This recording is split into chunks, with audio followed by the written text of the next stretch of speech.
Kaourou Magassa, vous êtes notre correspondant à Bamako. Sophie Petronin a pris l'avion ce matin, direction la France. Oui, exactement. Elle a pris l'avion ce matin, plutôt cette nuit, et au Mali, parce que le jour commence à se lever tout justement et exactement maintenant ici au Mali.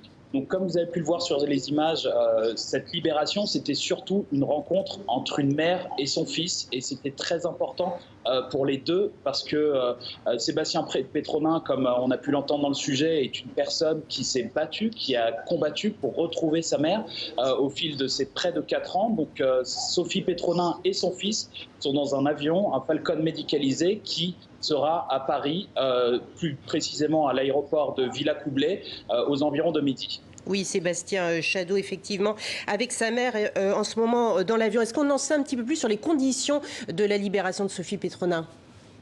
Alors non, on ne sait pas grand-chose pour le moment. C'est très difficile d'en parler. La libération vient d'être actée et sur les conditions, on en saura certainement beaucoup plus tard.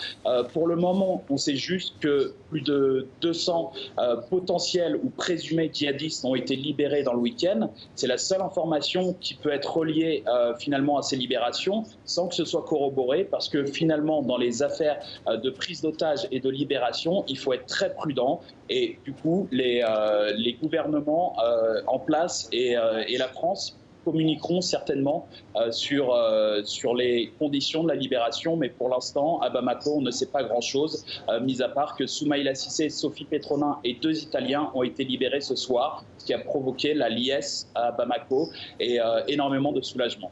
Bien évidemment. Merci beaucoup, Kaourou Magassa.